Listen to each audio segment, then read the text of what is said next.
Today, Baba talked about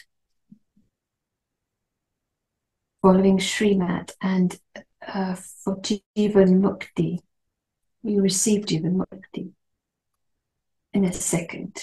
And this is the effort. Mukti, Jivan Mukti. One word that I feel is interesting in understanding how to overcome Maya is the word continuity. That there's almost a need for continuity. And so I noticed, when things are discontinued, especially when it's suddenly, if you've created any familiarity to the extent one has been hanging around at the level of the story, it throws you because that is like ingrained, and that of course is because soul,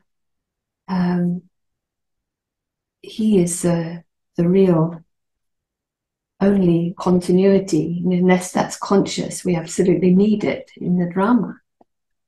And of course, we're all in a process. It's like the mercy about that too. I mean, just like children, they're playing with toys, and that's their process. But we, at the same time, really want to revive the adult that is not dependent on the toys, including the drama service, anything physical, the need for the structures which we've been given, with using them wisely and not with the expectation of continuity. And that's where COVID was amazing, for everyone got an experience how it can just stop unceremoniously. So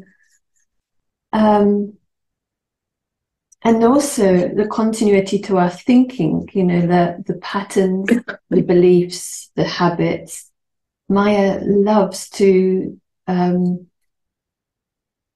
confuse us, to make us honor that, as if that's who we are, as if we need to finish something at that level, or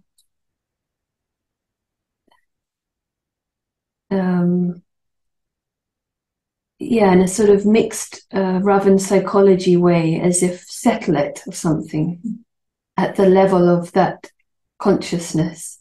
I mean, really, it isn't. It is a second, isn't it? And what I liked about the retreat on the weekend, which it's recorded if anyone wants to watch if you weren't there, or revise, is the left brain and the right brain. And what struck me this time, I understood maybe the first time, the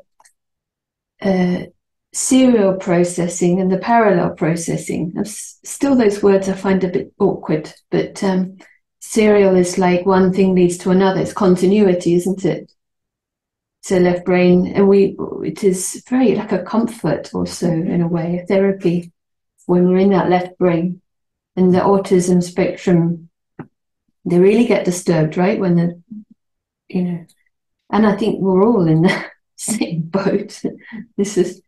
But the parallel, it's like, I think Prashant said something like, can handle the apparent incongruous nature. Inconsistency. Can handle inconsistency and incongruency.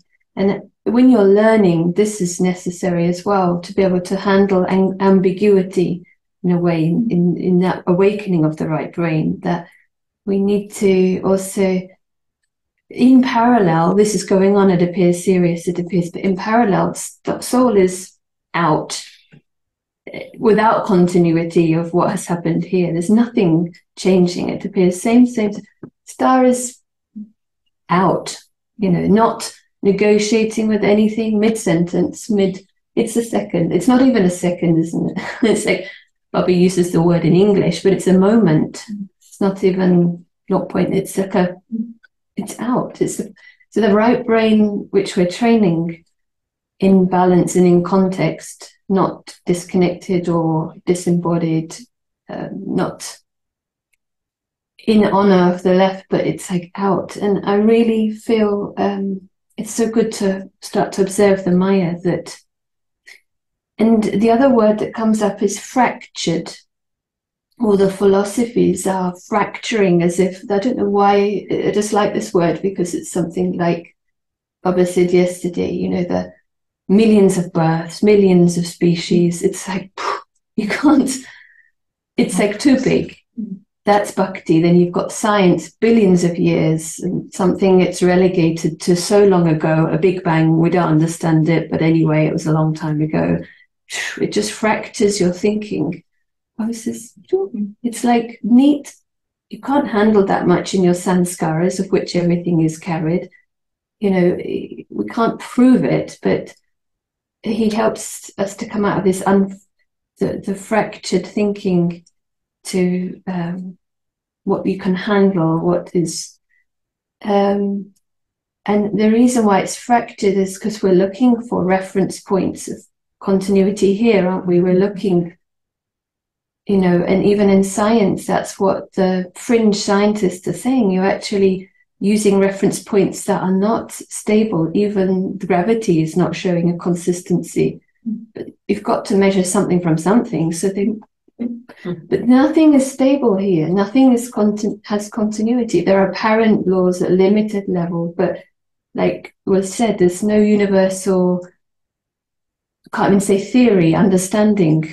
There's no universal even theory, but understanding is not there. Baba is the creator. He's the one who knows. So it just, like, we have to, what is it? Realize the continuity is only in that complete freedom on the whole thing. And mainly our old sanskaras that have like wrapped themselves into some notion of self, which is not even not even a thing. Yeah. Such a freedom, isn't it, to grasp it, and then your reference point is so stable, nothing can take it away. Even the Maya comes and goes, clouds come and go, whatever, but that's the deep security, And also, the Brahmins and structures, so easy to create continuity based upon behavior. But then that's like, it's all going to go. But, I liked, there was a question about, I don't remember the question exactly, but, how do you manage when that happens? And even I'm reading the question going, how do you manage, And in the context of the game, and Vishan answered, it's fun on top of fun. Yeah. If you see it as a wonder and fun and amazement, and then it becomes fun. Yeah. That seed of thought, even. Yeah. You see why it's all fun. It's all going to go, everything. Yeah. And it's a wonder. Yeah. Oh. Wow. Yeah. If we can get into that, because I love the picture in the weekend retreat thing of the children sitting together playing, say from basically really naught or 8 months to 8 years, you're just playing. And when we're playing, we're in balance. When we're not, when we're just not expecting things. I mean, nothing is going to stay here that is physically here. Yeah. That's the only constant. Yeah. But rubber is constant. Souls are constant, and they will continue. So that joy, that play, that's sustainable energy as well, isn't it? Because we can have all the understanding in the world, but if there's heaviness, we can't implement it. We haven't got the power. So that childlike joy with the whole process and our own up and down, but the backbone and the backdrop is light, and that's what the right brain is doing, isn't it? That we need, but we need to balance it, because we all can go in one extreme to the other also. But that's also part of the joy. And it was nice the day reflecting on how the Murlis ended up with wah children, wah baba wah, and that's like, in a way, that sort of that's the knowledge, isn't it? At the end of the day, wow. This also connects to what you were suggesting earlier about creating poets in drama. Identify scenarios in a way to prepare the mind, but then just let it all go, kind of thing, because we do not have control and we cannot predict us being ready, but we can predict us being ready on the other level. Would you see it like that? Yeah, it's like, yeah, that's interesting, isn't it? Because preparation, I suppose, it's the left brain, isn't it? Strategy, and that holds whatever the left brain is doing, it's helping us hold the expansion, but then not losing the essence. So practices. I liked what Banu was sharing on Saturday morning about the toolbox analogy. Like each tool is, like Baba gives so many tools, but we need to know the limitation of every tool. Like the one that tightens something, the one that smooths something, loosens something. Yeah. So it's like each thing can be a tool, but it's in the context. It's the right brain, and that in terms of right and left brain, Baba says it's fixed. That's for the right brain nourishment. Make effort for the left brain nourishment. In that context, it's but preparing ahead of time, but then also letting it go. Knowing nothing new, so you.